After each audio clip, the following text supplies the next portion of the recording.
Today, I'm going to modify the oil pan on my 1700 horsepower twin turbo big block Chevy drag truck project. And if we're successful, we will have increased the oil capacity of the engine, which will help it live a long and happy life. But if we're unsuccessful, then we'll basically have ruined an oil pan. But we need more oil capacity in the system, so this is what we're going to do. It's just that when it comes to welding cast aluminum, it's kind of always been like my Achilles heel. But you don't get better if you don't try. So let me show you what we're working with. This is an 03 four-wheel drive Silverado. Like I mentioned, it's got a 535 cube big block Chevy Gen 7. We mocked it up in the chassis last time, and it only has like a 6.5 to 7 quart oil pan, and we're trying to increase that by at least a quart. Ideally, we'd add like 2. But this is kind of what we're working with in terms of the chassis constraints. So this is the stock aluminum oil pan, or a new stock replacement. We got the diff on this side, we've got the oil filter over here, we've got steering shaft up front. So really the only spot, which is kind of a nice spot, where we can add more capacity is right here. We've got the starter in, and then last time I think I showed you guys this. I crudely made this cardboard box, which is going to represent what we need to do here.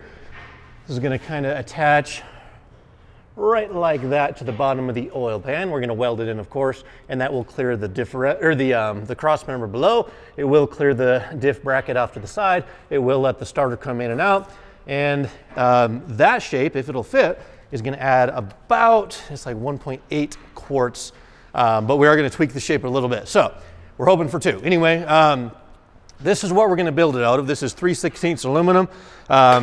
You can buy these little squares off of Amazon. I actually bought it for another project, but that's just a 10-inch square. I've got 2 of them, and I think that'll be plenty. So we're starting to map things out just a little bit more accurately. We've got our little angle finder doohickey. We got some squares and tape measures, and this is the first piece we have laid out. So let's get to cutting.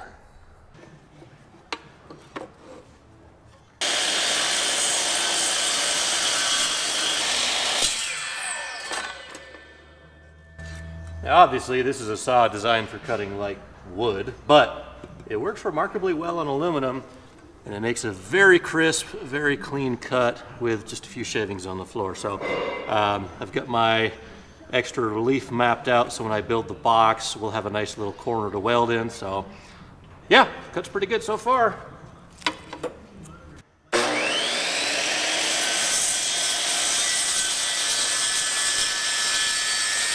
I mean, just look at it.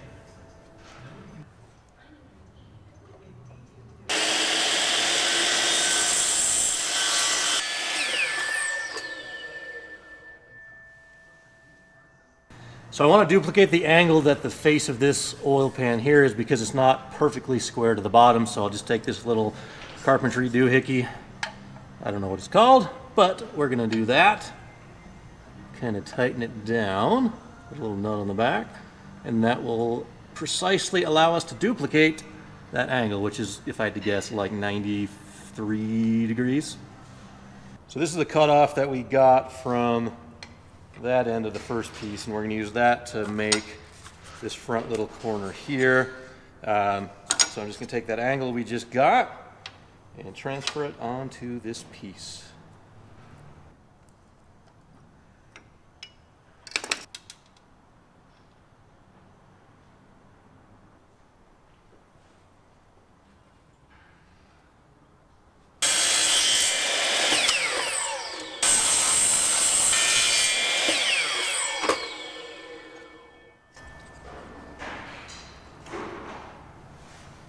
Right on the money. All right, so we now have the side piece, which, as you can see, I did make it just a little bit taller than the mock-up. We have the front piece, and now I'm going to work on the bottom.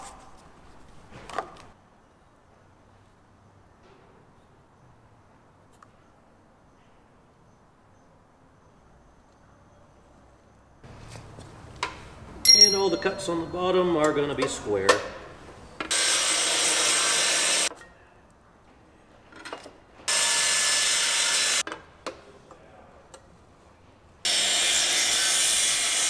I don't care how good you are with a plasma cutter, you're never going to get an edge as clean as that.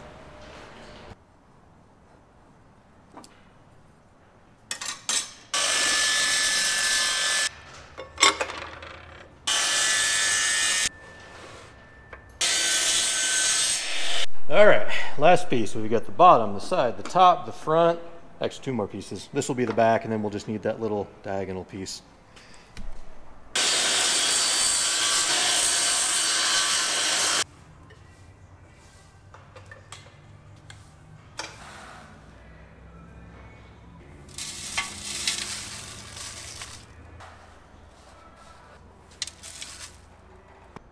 Well, we started out with a neat little cardboard box, and we ended up with this guy. A little bit more precise, and real happy with how this one's turned out. So it's gonna sit nice and flat with the bottom of the pan. It's gonna be parallel up top. It kicks out with the same exact angle that the original pan does. And I need to run the calculations again, but I think this guy here will be just at 2 quarts, which is perfect. I made it a little bit taller than my original one. The only bad part to doing this like we are, I'm gonna lose my factory low oil level sensor location, which I could probably reinstall that. But I'm also gonna lose this ugly NPT bung I welded on last time. So I'm gonna add another one. I just gotta get a mark, but it's gonna be somewhere here now. So other than that, it's pretty much ready to go, ready to weld it together. When I built the box, I allowed for a little trough. You can kind of see on each corner like that. So the weld can kind of create a bit of a fillet and have good penetration with both sides. This I will fully weld together first. You know, I'll put the bung in, I'll weld the box together, and I'll have it all the way done. And then once it's fully welded, I will cut the pan. I will, of course, take it off the engine, cut it out, and then we'll probably bolt the pan onto the engine, put it on the stand upside down, and then we'll weld the welded box to the oil pan. So that will hopefully minimize heat input into the pan and minimize chances of warping, especially if we bolt it to the block. So let's get to welding.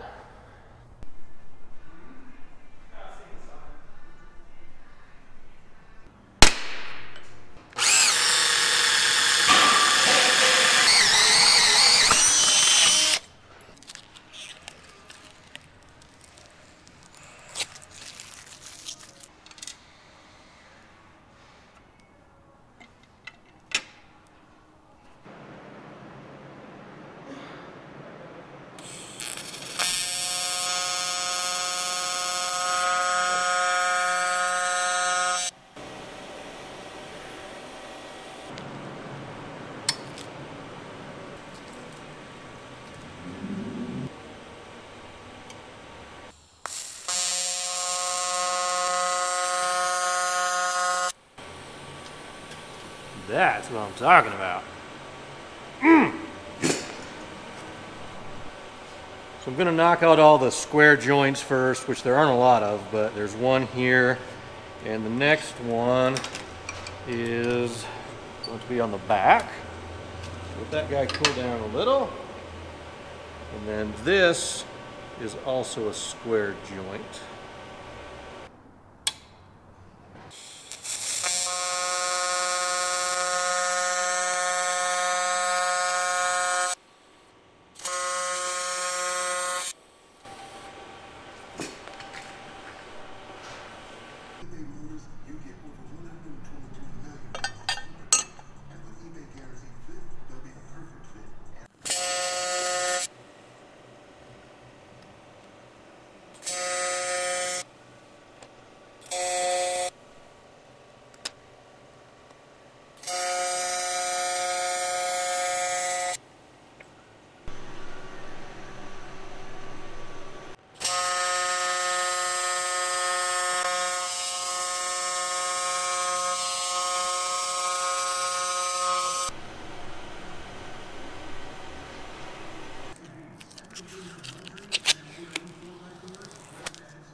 Now I'm trying to weld these seams all in one shot because it looks the best. But the problem is you go through so much filler. I want to learn the trick where you take your thumb and kind of feed the filler out a little bit at a time. But I can't do that. So I just kind of reach out about halfway on the rod, hold it as steady as I can, and then I'll just kind of not stop, but take the heat away and then readjust my position. But someday I'll learn that trick. I know some welders kind of do it like that, which I can't hold it very steady. Just something about that little feeding it with your thumb though. a trick I gotta learn.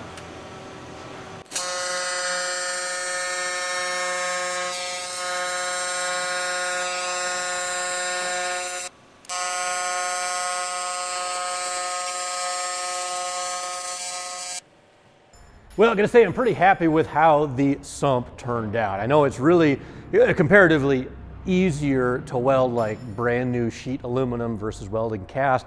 I'm definitely not looking forward to actually attaching this to the pan because I feel like the project has gone great so far, but then it could kind of all fall apart when we go to attach it. But anyhow, this is what we have, and I'm really proud of how this thing turned out. There's a couple of little bad spots right here on the bottom, but that's my sump. I will do some calculations and put it up on the screen and say how much extra oil this thing is gonna add. I think it's gonna be right around the 2-quart mark, hopefully, fingers crossed. But I just go online, find one of those calculators, you know, type in the length, width, height, and it'll tell you volume in quarts. So I will do a quick test fit. I'm positive that's actually going to fit in the chassis, but just kind of show you guys what the finished product will look like, and then we will do a little bit of trimming on the oil pan to actually make the connection and weld it up, hopefully with fingers crossed. But motor's going to come out before we get the pan off, so let's get back to it.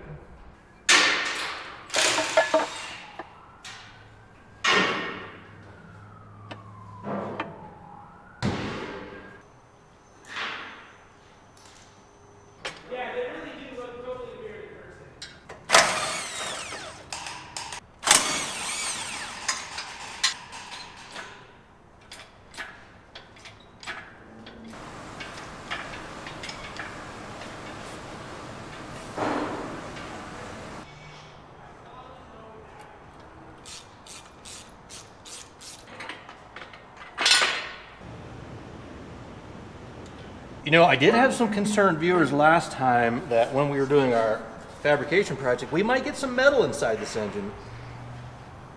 So, of course, we're gonna cover it up. And of course we did last time too, but come on, really?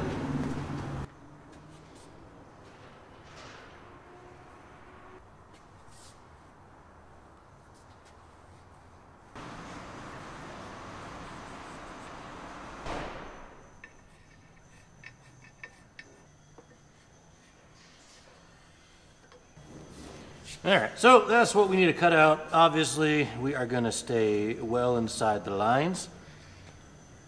Kind of sneak up on it, but that's what we need to do.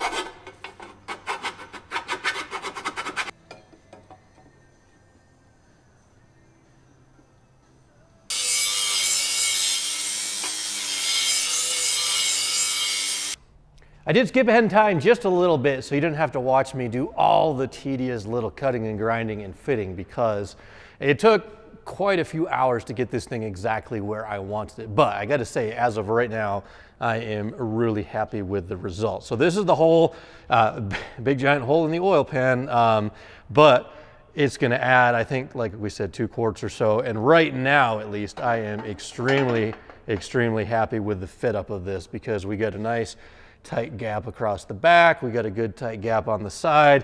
Same thing underneath there, and on the front, it's looking pretty good. The only thing I had to do was add a little bit of material right here. This is weld that I built up because originally the pan curved down and it was a pretty good size hole I didn't want to have to fill in. So anyway, built it up with weld, shaped it, and yeah, that right now is a preview of the finished product. Now, hopefully it looks this good when I'm done with it, because like I mentioned earlier, welding cast aluminum has always been like my Achilles heel. But fingers crossed, that is all going to go perfectly. I just refilled my argon, so I get a fresh bottle, and I've got the scrap piece from the oil pan right here. I'm just gonna run a couple of test beads on this to make sure we're all dialed in. And then we are going to bolt the oil pan onto the engine so nothing warps or moves around, because we are gonna be pumping a lot of heat into this oil pan. And then, fingers crossed, we're gonna weld it up solid and hit a home run.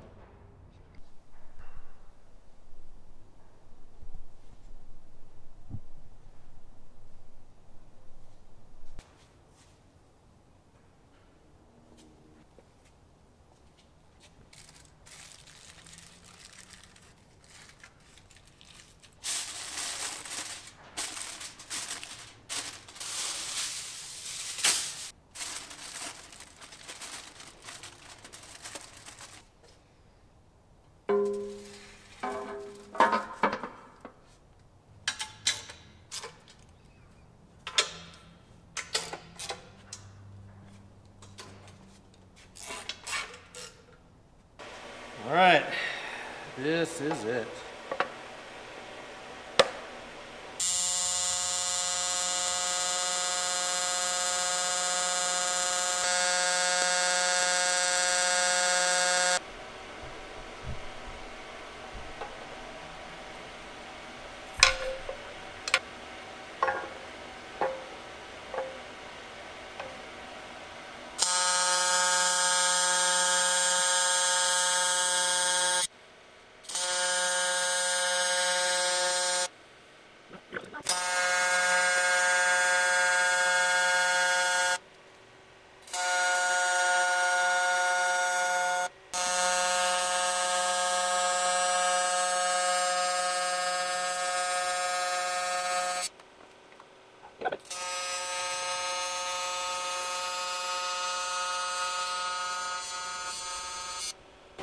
All right, so far so good. We are running like right at the max of what my machine will do power-wise, but we have the front, this little notch, the bottom, and the back all done.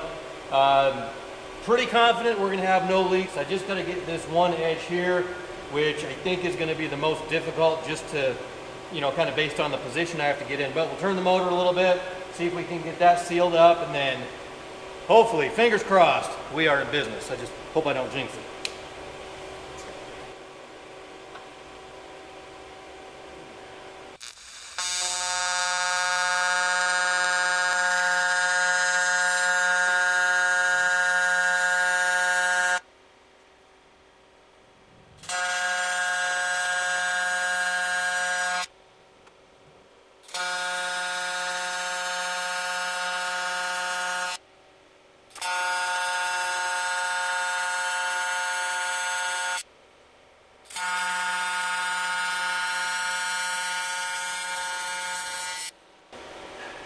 You know, guys, that is just my luck. The best looking weld of the bunch is the one that's going to be hidden the most. But we're done. Yeah! Ha ha!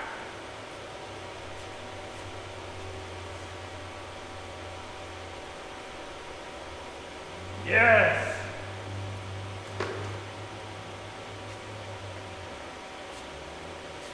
You guys have no idea how much I've been like stressing out about this weld, but like it's done. One rock solid oil pan, guaranteed not to leak.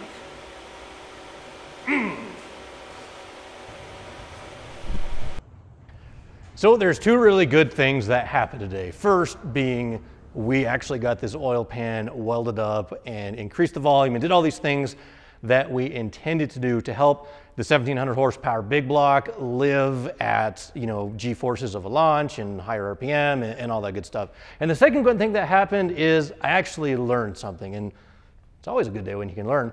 For me, it was learning to embrace the challenges of cast aluminum TIG welding rather than being scared of it. And there's a couple of cool technique things that I'll share with you. Now, if you're a seasoned TIG welder, this might seem like second nature to you, or maybe what I'm about to say is completely wrong. But I found that it kind of works for me. So first of all, welder setup. We've got a 200 amp machine here. This is made by Forney. It's an inverter machine, and we're running at 185 amps, which is just about all this machine will do. I'd really love to have like a 250 or 300 amp liquid cooled machine, but for now, this thing does pretty good. I had it on 180 hertz, and that's kind of, that's cycles per second of switching between positive and negative, and that's what makes that buzzing sound that's super annoying. You probably noticed I have my hearing protection on while I'm welding because it's just all day long. Anyway, on the AC balance, we ran 75% electronegative, which helps some of the cleaning, which is very important on aluminum. And then on the,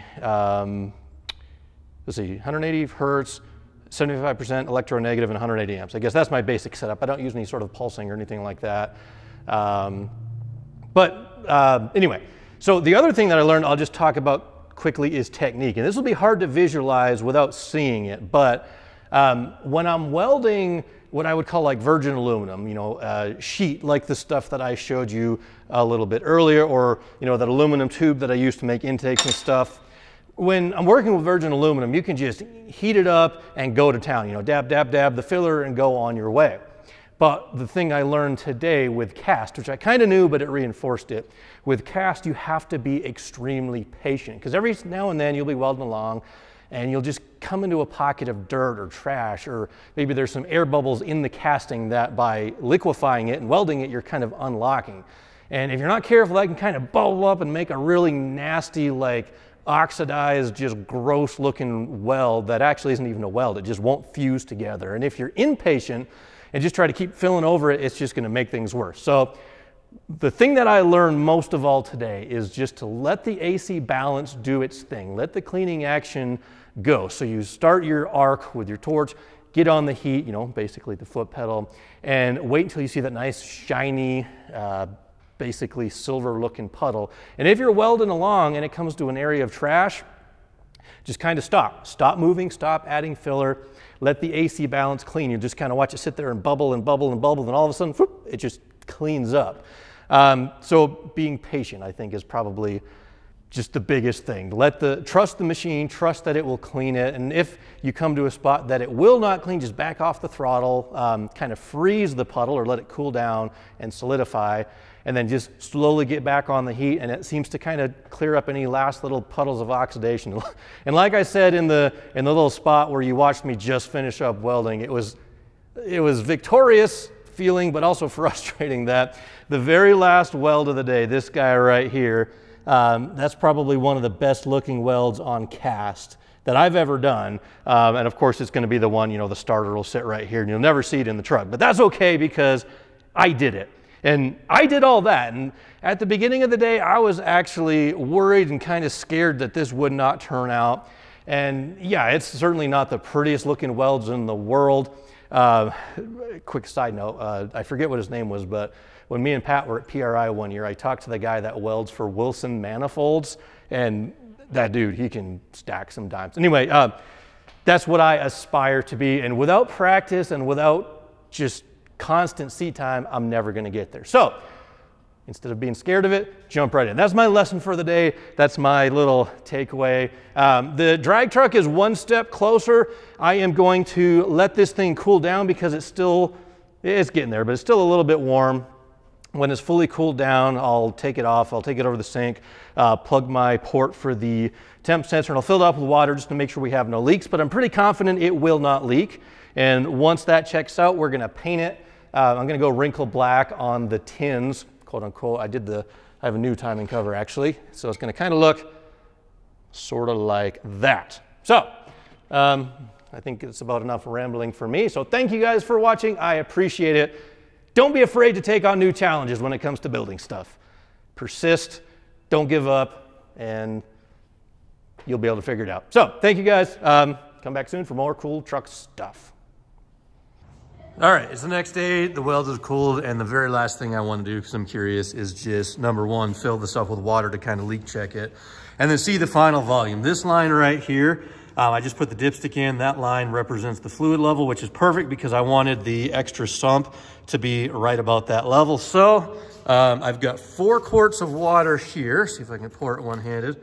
We'll start out with this. and then add some more. I think total volume should be about 8.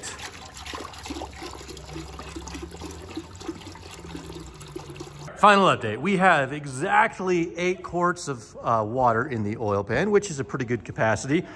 Filled it up just to the stock dipstick level right there. All of the sump is submerged, and as far as the leak check goes, we passed with 98% flying colors.